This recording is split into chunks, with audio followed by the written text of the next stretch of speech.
अस्सलाम वालेकुम जी, this is Waqar as आपको डिजिटल प्लेटफ़ॉर्म में खुशामदीद। सब्सक्राइब करें, लाइक करें, शेयर करें, शुक्रिया। पाकिस्तान चाइना की दोस्ती जिस तरह नेक्स्ट लेवल पे है, टिकटॉकर्स की भी दोस्ती नेक्स्ट लेवल पे ही है। यहाँ पे किसी को एतराज़ उठाना किसी पे या किसी की स्टोरी को डिस्कस करना या उसकी ज़ाती ज़िंदगी पे डिस्कशन करना मकसद नहीं है। लेकिन मकसद ये है कि इस माशरे में जो सबसे बुराइयाँ, जो बड़ी बीमारियाँ जो फूटी हैं, वो टिकटॉकर्स से फैली हैं। और जो माशरे में जो बुराइयाँ हैं और जो गंदगी है, जो गलाज़त है, जो मामलात हैं और जो फिर एक्सपोज़ होती हैं स्टोरीज़, जो तस्वीर का एक रुख दिखाया जाता है। अब उससे पहले पिछले साल से ये जो पिछले साल है, इस साल में पूरे में देख लें तो बहुत सी वीडियोज़ वायरल होती थी। पहले गंदी वीडियोज़ का बाज़ार गर्म किया गया था। हर एक की वीडियो वायरल हो रही थी। अब सना यूसुफ के केस को देख लें, अब कोई बंदा आगे से ये कहे कि मैं सना यूसुफ नहीं बनना चाहती, तो मेरा मुराद जो है वो सामिया हिजाब है। सामिया हिजाब की जो है स्टोरी बड़ी वायरल हुई। लेकिन हर तस्वीर का कहते हैं कि 2 एस्पेक्ट होते हैं, 2 रुख होते हैं। एक होता है गुड एंड एक बैड है। अच्छा और बुरा जो है वो साथ-साथ है। लेकिन आपको जो तस्वीर का एक रुख दिखाया जाता है जिससे सिम्पैथी, एम्पैथी गेन की जाती है और जिस पे फेमिनिज़्म का एलिमेंट और औरत कार्ड खेला जाता है, मैं ये नहीं कह रहा कि अभी कौन कसूरवार है, ये मेरा काम नहीं है। लेकिन मेरा काम है कि जो इनसाइट्स हैं वो आपसे शेयर कर दें, आपसे जो हकाइक हैं वो शेयर कर दें, अपनी अंडरस्टैंडिंग जो डेवलप हुई है, जो नॉलेज जो जो इकट्ठी की गई इन्फॉर्मेशन है उसके मुताबिक आपको हकाइक से जो है वो पर्दा उठाया जाए, लोगों तक असल बात पहुँचे। यहाँ पे फैसला कुन मेरा काम नहीं है, फैसला है अदालतों का काम, इन्वेस्टिगेशन पुलिस का काम है। लेकिन पुलिस के स्टाइल को भी आप मत भूलिएगा। मेरी मुराद उस स्टोरी से है जो बड़ी वायरल हुई कि जी एक वीडियो दिखाई जाती है जिसमें लड़की को हसन नामी लड़का जो है वो सामिया जहाँ मशहूर टिकटॉकर्स हैं कि धक्का मारा जा रहा है और थप्पड़ मारे जा रहे हैं, मोबाइल खींचा जा रहा है, जिसके ऊपर एक मुकदमा दर्ज करा दिया जाता है कि जनाब अगवा की कोशिश की गई है या अगवा किया गया। अच्छा, मैं आपको पहली चीज़ एक बता दूँ कि जो हमारा स्टाइल पुलिस का है, वो एक बड़ा एक खौफ़नाक भी है। पुलिस का काम तो वैसे है, अच्छी बात है, अपना काम पूरा करें। लेकिन अनफॉर्च्यूनेटली वहाँ पे भी नहीं होता। इनका तरीका वारदात बहुत से डिफरेंट होते हैं। मेरे पीछे भी पड़ जाएँगे, बड़ों के पीछे पड़ जाते हैं, लेकिन हक़ाइक़ जो है ना, वो बर्दाश्त नहीं होते किसी से। हसन जो हैं, वो तकरीबन रिपोर्टेडली 1 साल से इससे भी ज़्यादा कमोबेश जो है, वो रिलेशन में हैं जनाब यही सामिया जो है हिजाब नामी टिकटॉकर से। जो टिकटॉक न जो माशरे में जो फैलाया है वो तो सारों के सामने है कि क्या नहीं हुआ उसकी वजह से। ख़ैर मेरा पहले स्टोरी मैं आपको बता देता हूँ। ये आपको वीडियो ज़रूर दिखाएगी जो एडिटेड थी, जो 1 मिनट 19 सेकंड सब कमोबेश जो भी है। आपको दूसरा रुख नहीं दिखाया गया कि जिसमें आप लड़का पहले जाते हुए बाहर देखते हैं, लड़के ने पहले कुछ नहीं कहा, वो पहले बाहर निकलता है। अब इल्ज़ामात ये होते हैं कि जी एक वीडियो वायरल होती है, कानून हरकत में आता है, पुलिस को जनाब अब रातों-रात वो कहते हैं ना लग जाती है, बस अब किसी तरीके से गिरफ्तार कर लिया जाए। और दूसरा एलिमेंट सबसे बड़ा है रेड लाइन, हमारे वज़ीर आला का भी रेड लाइन है फीमेल।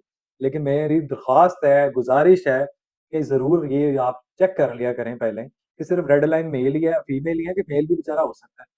कि सिर्फ़ आपने हरासमेंट का केस डाल के और जनाब वो तेज़ाब-गर्दी वाले में वो एक ही होगा। 10 में से 10 लोग नहीं हो सकते, 100 में से 100 नहीं हो सकते। एक की वजह से बाकियों को गंदा ना करें।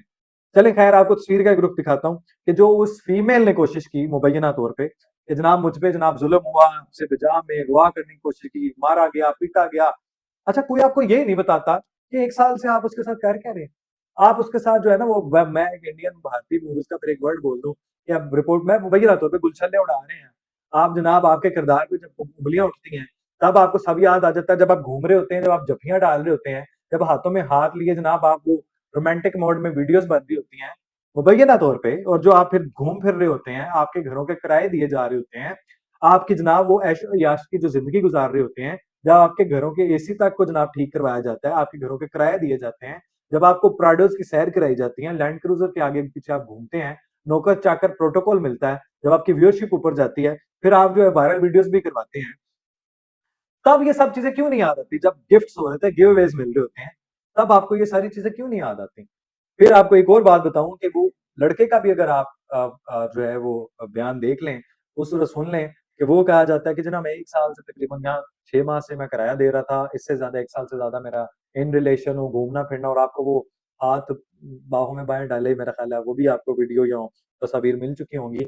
अच्छा इस शख्स पे क्या होता है कि उस वीडियो के बाद मुकदमा दर्ज करा लिया जाता है और बंदा जो है वो रिपोर्टेडली मुबैना तौर पे बड़ा तरीके से चालाकी से अपना मोबाइल जो है ना वो जब मुकदमा दर्ज कर दिया जाता है कि जनाब मुझे तशद्दुद हुआ, अगवा किया जाने की कोशिश की या अगवा किया गया। हब्से बिजा में रखा गया, तो वो उसको पता चल जाता है कि मेरे खिलाफ केस हो गया। मोबाइल अपना वो पकड़ा के अपने दोस्त को दे देता है जो कि फैसलाबाद से बिलोंग करता है, वो फैसलाबाद जाता है, पुलिस ट्रेस करते, फैसलाबाद जाती है, उसको गिरफ्तार करती है, लेकिन मोबाइल जो है वो हसन के पास नहीं होता, दोस्त के पास होता है, जो कि इन्वेस्टिगेशन हमारा स्टाइल है, पुलिस का मैं बयान नहीं करना चाहता। उसके बाद फिर वो एंड तक पहुंचा देता है, जो इस्लामाबाद से फिर निकलता है बंदा, हसन गिरफ्तार होता है, क्योंकि उसको दूसरे मुकदमे का पुलिस को पता है कि एक में तो गिरफ्तारी हुई है, गिरफ्तारी नहीं डाल सकते क्योंकि वो कबल जमानत जो है वो गिरफ्तारी जो है वो जमानत बेल करवाई हुई थी उसने। लेकिन पुलिस उससे ज्यादा जो है ना शातिर है, पुलिस जो है उससे ज्यादा सियानी है, पुलिस जो है वो उससे ज्यादा अकल रखती है। हमारा एक तरीका वारदात है पुलिस का, आपको मालूम है, फिर नामालूम मुकदमा दर्ज कर लिया जाता है और फिर जनाब बंदे को पता भी नहीं होता कि मेरे खिलाफ ये मुकदमा है। भाई जिसका जो काम है वो करे, एनसीसीआई अपना काम करे, एफआई अपना काम करे, पुलिस अपना काम करे, एफआई अपना काम करे, सीआई अपना काम करे, सीआईडी अपना काम, सीसीडी अपना काम करे, सबको अप्रिशिएट करे। लेकिन खैर उन्होंने अब गिरफ्तार करना था, प्रेशर था, तो दूसरा मुकदमा भी दर्ज हो गया, जिसपे जनाब पहली जो है थाना शालीमार में दोनों मुकदमा दर्ज हुए हैं, जिसमें एक तशद्दुद का मुकदमा है, अगवा, धमकी, हब्से बिजा में रखा गया, तो दूसरे का तो उसको पता नहीं था, लेकिन इसलिए गिरफ्तारी होगी, अब वो रिमांड पे है। तो कहानी ट्विस्ट जो है ना वो यहाँ है कि आपको मार तो पड़ी, जिसको हम भरपूर मजम्मत करते हैं, किसी शख्स को ये इख्तियार नहीं है, लड़का हो या लड़की, हाथ उठाए, हैरास करे, तशद्दुद करे, और जो आपकी मर्जी के बगैर जो है, हाँ तब तक मर्जी के बगैर जो है ना, बस वही फिर आपको पता है कि वही गुनाह है।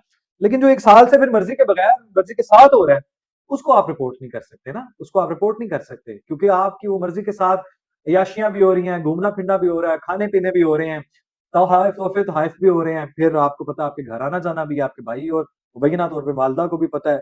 तो ये तब तक ठीक है, लड़के के पास सबूत भी है, उसने भी स्क्रीनशॉट दे दिए, उसने भी काफी चीजें अदालत में अब साबित करनी है, जो कि मुझे नजर आ रहा है कि उसकी बेल वैसे तो इस केस में, फीमेल के केस में जो है ना झटका मिलता है लड़कों को, लेकिन ये सही जो है वो बिल्कुल इसको हम कंडेम करेंगे। हैरेसमेंट वाले केस में कोई माफी नहीं होनी चाहिए, मारपीट में नहीं होनी चाहिए, लेकिन यहाँ पे ये ना भूलें कि इसमें कसूर जो है वो दोनों साइड का है, एक का नहीं, जो नजर आ रहा है मुबैना तौर पे। तो ये जनाब पुलिस स्टाइल में ना आप चीजें, दूसरा ब्लैकमेलिंग वाला एलिमेंट, आप बताएं कि जब मैं आपको कहूं कि मेरी कुछ तस्वीर, वीडियो या दीगर मवाद जो है वो डिलीट कर दें और आप ना करें, तो मैं आपके ऊपर खुश रहूंगा? नहीं हो सकता ना, खुशी नहीं होगी, गुस्सा ही आएगा। और जब आप मुझे थप्पड़ मार देंगे, वो थप्पड़ तो दिखाई नहीं दिया, मेल को थप्पड़ पड़ता है फीमेल से, तो फिर मर्द क्या करेगा, आपको कहेगा ये भी मार ले गांधी वाला, दूसरे चेहरे पे मार दे, दूसरी साइड पे, नहीं ऐसा नहीं होता। लेकिन किसी भी हाल में थप्पड़ मारना मेल की तरफ से फीमेल नहीं है अलाउ, ये काबिले गिरफ्तारी, काबिले जो है वो कहते हैं पनिशेबल ऑफेंस है, इसके ऊपर सजा मिलनी चाहिए। अच्छा, अदालतों का भी फैसला हो जाएगा। इसी जनाब दूसरी बातों में आपको ये एंजॉयमेंट वाले बातें से निकल आए, दक्की भाई को भी ना भूलें जनाब, पैसा जो है मनी लॉन्ड्रिंग हो रही है, इलीगल एक्टिविटीज हो रही हैं, प्रमोट किया जा रहा है हमारे माशरे में। ये आपने टिकटॉकर्स देखे हैं, पहले इसी तरह पैसा कमाते हैं, फिर अपने बिजनेस स्टैब्लिश कर लेते हैं, यानी गैर कानूनी हराम के पैसों से आप हलाल का बिजनेस बना लें, मस्जिदें बना लें, तो काबिले जो है वो इस्तेमाल हो गया और वो हलाल हो गया। अच्छा, रजी दादा को ना यहाँ बोले, रिजवान रजी बड़े मशहूर सहाफी हैं, और इनको पंजाबी का एक टैग भारतीयों ने जो है ना इसको जरा एक्सट्रीमली वायरल किया है। रज़ी दादा के अल्फाज से और उनके अंदाज से इख्तिलाफ किया जा सकता है, लेकिन जो बात उन्होंने की बिल्कुल 100% ठीक की है कि जब भी पाकिस्तान के हक में, मामलात में, दुरुस्तगी, खुशहाली, तरक्की में कोई भी आता है, एलिमेंट आता है, तो लिसानियत की बुनियाद पे, सुबाइयत की बुनियाद पे, कौमियत की बुनियाद पे जनाब ये हमें फेस करना पड़ता है। वो सिंध से भी होता है, बलूचिस्तान से भी होता है, केपी से भी होता है। रगड़ा कौन जाता है? दे रगड़े पे डगा पंजाबी। मैं ये नहीं कहूंगा हम पहले पंजाबी नहीं है, हम पाकिस्तानी हैं। पाकिस्तान ही हमारी जो पहचान है, हमारे ये नहीं लिखा होता जी मेरी वो जो है मैं नेशनलिटी क्या है जी मैं पंजाबी, नो नो नो, हम पाकिस्तानी हैं। लेकिन मैं इसको भी कंडेम करूंगा कि उनका अंदाजे गुफ्तगू बेहतर किया जा सकता था, अल्फाज का चुनाव ठीक हो सकता था, लेकिन उसको इतनी बड़ी सजा देना, वो अपने भी लोग में जो कह रहे हैं वही घर की एक जाती राय है, उससे इख्तलाफ करें, आप कंडेम करें, लेकिन वो एक चीज अलग है। लेकिन उस बंदे की बात बिल्कुल ठीक है, काला बाग डैम कौन नहीं